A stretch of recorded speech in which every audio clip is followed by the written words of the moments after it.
The story of the Frog Prince, famously collected by Brothers Grimm, has roots that are darker and stranger than the sweet, sanitized Disney version that we got to see in modern days. But this is not going to be a long video, but I bet you didn't know the origins for the Frog Prince, the disturbing ones. Let me tell you quickly about them.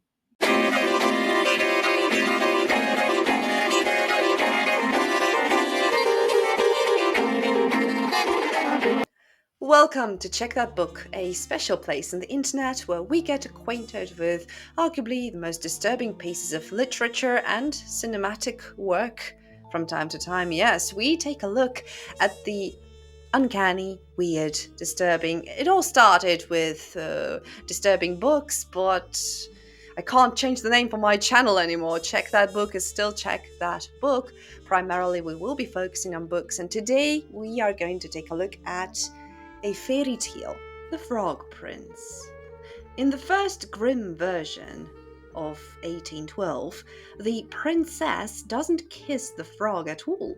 Instead, when the frog insists on sharing her bed, as per their bargain, she grows so disgusted that she throws the frog violently against the wall.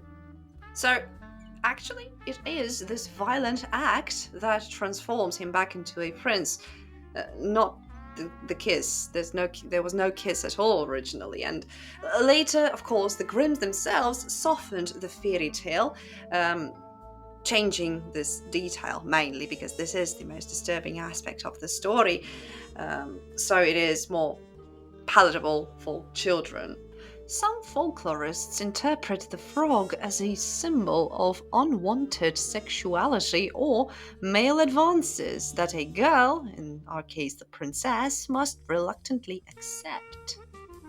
The transformation, only after she gives in or reacts violently, depending on the version of the story, mirrors older initiation myths where a young woman is forced into intimacy with something repulsive before discovering the quote unquote prince slash a husband.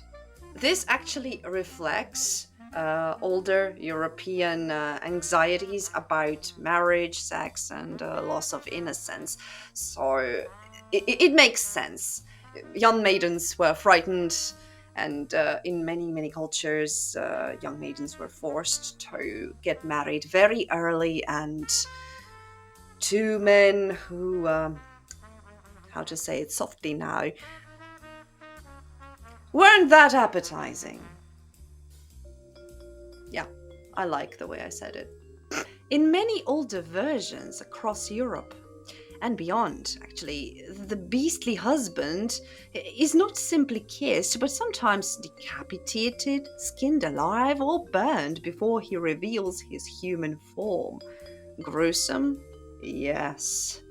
Those acts were symbolic, though, destroying the monstrous exterior to liberate the true man inside. In short, the frog was never meant to be charming. Early tellings made him repulsive and forceful and even frightening. The bargain alone, where the princess has to share his bed, like what the fuck? This is some weird ass bestiality shit on a whole new level. Yikes. The original story portrays the grotesque realities of adulthood and, again, sexuality and marriage. So imagine telling this shit to your child. No, sir, no, thank you. I pick the Disney version any day, even as an adult.